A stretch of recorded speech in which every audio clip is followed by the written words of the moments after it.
اللہ یہ بہت قابل اور مشہور اور معروف شاعر ہے جن کا مقطع نورانی ہے، اور یہ بہت اچھے شاعر ہیں۔ آپ لوگ جتنے بھی غائز اور فرینڈس ہیں ان کو کچھ یہ اپنی شاعری اور کچھ اپنا غزل پیش کرنا چاہتے ہیں، جیسا کہ آپ سامعین اس کو سنیں اور غور سے سنیں، اور اس ویڈیو کو جتنا زیادہ ہو سکے شیئر کریں۔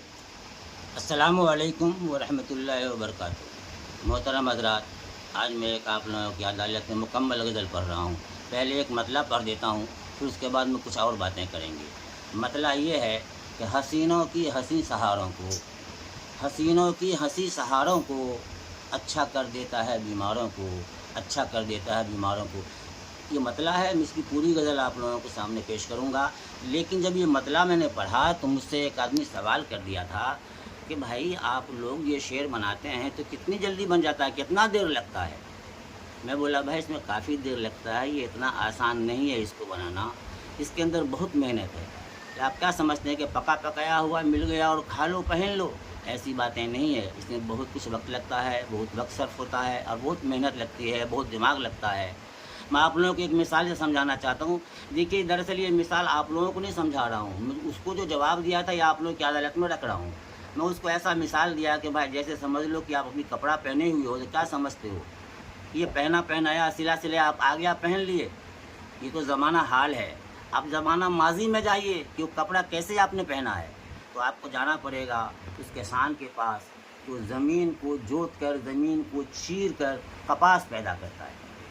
جب کپاس پیدا ہوتا ہے پھر وہ کسان کپاس کو بیچتا ہے، پھر لینے والا اس کی دھنائی کرتا ہے، اس کی صفائی کرتا ہے، پھر دھاگا بنتا ہے، پھر دھاگا کلر ہوتا ہے، پھر اس سے کپڑے بنتے ہیں، پھر وہ کپڑا دکانوں میں آتا ہے، پھر دکان سے آپ خریدتے ہیں، پھر خریدنے کے بعد آپ اس کو ٹیلر کے پاس لے جاتے ہیں، پھر اس کو آپ کا ناپ لیتا ہے، کٹنگ کرتا ہے وغیرہ وغیرہ، جو بھی مینوفیکچرنگ کرتا ہے، پھر اس کے بعد بن کر کے آپ کا کپڑا آتا ہے۔ کتنی محنت سے ہوئی، کتنا مشکل ہوا اس میں، کتنے پروسیس سے گزرنا پڑا اس کو۔ ایسا نہیں ہے کہ آپ کپڑا پہن لیا سلا سلا، ایسا نہیں، تو بہت محنت ہے۔ بس ٹھیک اسی طریقے سے شاعر کو شعر بنانے میں بہت محنت لگتا ہے۔ کسی نے آپ لوگوں میں اپنے پڑھنے کے دور میں ایک بزرگ آدمی تھے، سینئر سٹیزن، کافی عمر دراز تھے، انہوں نے مجھ سے کہا، جب وہ دیکھا کہ یہ شعر و شاعری کرتا ہے تو انہوں نے مجھ سے غالب صاحب کی ایک بات کہا، اور وہ خود سینئر سٹیزن تھے، اس کے باوجود انہوں نے کہا کہ جو میرے استاد تھے وہ مجھے بتایا ہے۔ وہ بتایا یہ انہوں نے کہ بھائی غالب صاحب سے کسی نے پوچھ دیا کہ بھائی آپ لوگ ایک شعر کتنا دن میں بنا لیتے ہیں؟ تو غالب صاحب نے کہا کہ بھائی شعر کی بات تو بہت دور ہے، وہ تو دو مصرے کا ہوتا ہے، کبھی کبھی تو ایک مصرع تیار ہوتا ہے تو دوسرا مصرع کے لیے مہینوں لگ جاتا ہے ٹائم، تب جا کر بنتا ہے۔ اس پر وہ سوال کرنے والے نے غالب صاحب سے کہا کہ بھائی ہم لوگ تو لیٹن کرتے کرتے بنا لیتے ہیں۔ تو بھائی شاعر تو حاضر جواب ہوتا ہے، شاعر لوگوں کا دماغ بہت تیز چلتا ہے۔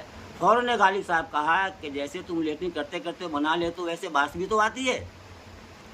تو کہنے کا مقصد یہ ہے کہ اس کے اندر بہت وقت لگتا ہے اور بہت محنت کرنی پڑتی ہے، تب جا کر شعر بنتا ہے۔ جب تک میں جو شعر پڑھا ہوں جس کا مطلب ہے کہ حسینوں کی ہنسی سہاروں کو اچھا کر دیتا ہے بیماروں کو، اس کا شعر بول رہا ہوں میں کہ ہے خطرناک نظر کا لگنا، ہے خطرناک نظر کا لگنا، چور کر دیتا ہے پہاڑوں کو، چور کر دیتا ہے پہاڑوں کو، حسینوں کی ہنسی سہاروں کو اچھا کر دیتا ہے بیماروں کو۔ ابھی دیکھیے اب اس میں کتنی محنت ہے۔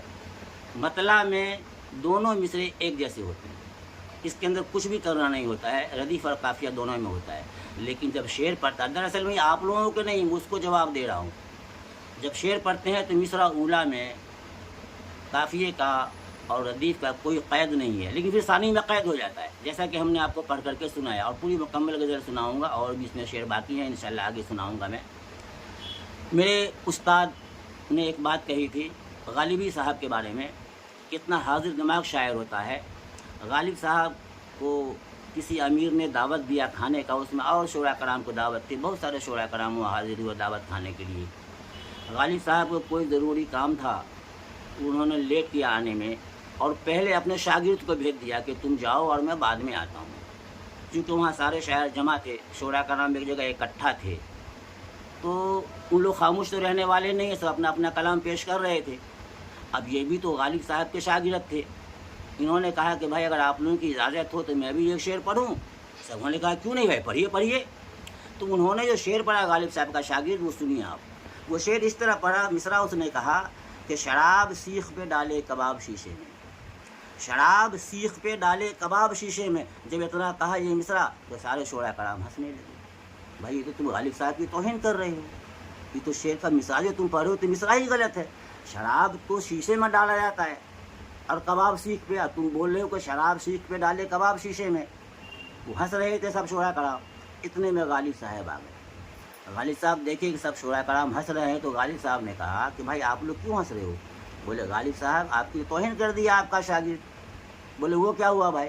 آپ کا شاگرد تو کہہ رہا ہے کہ شراب سیخ پہ ڈالے کباب شیشے میں، مصرع تو بالکل الٹا پلٹا غلط ہے۔ بولے تم سب کے سب غلط ہو، ہم کو تو شک ہو رہا ہے کہ تم لوگ شاعر بھی نہیں ہو۔ بولے وہ کیسے؟ بولے اس لیے کہ پہلے یہ بتاؤ کہ اس نے شعر مکمل تو نہیں کہا ہے، شعر 2 مصرے کا ہوتا ہے نا، انہوں نے کبھی 1 مصرع کہا ہے میرا شاگرد، پھر تم کیسے فیصلہ کر لیا کہ یہ غلط ہے، اس نے صحیح شعر پڑھا ہے؟ ابھی بولے بیوقوف تو یہ کیوں نہیں کہتا ہے کہ کسی کے آنے سے ساقی کے ایسے ہوش اڑے، کسی کے آنے سے ساقی کے ایسے ہوش اڑے کہ شراب سیخ پہ ڈالے کباب شیشے میں۔ یہ مصرع گھر پہ جا کے بولے گا۔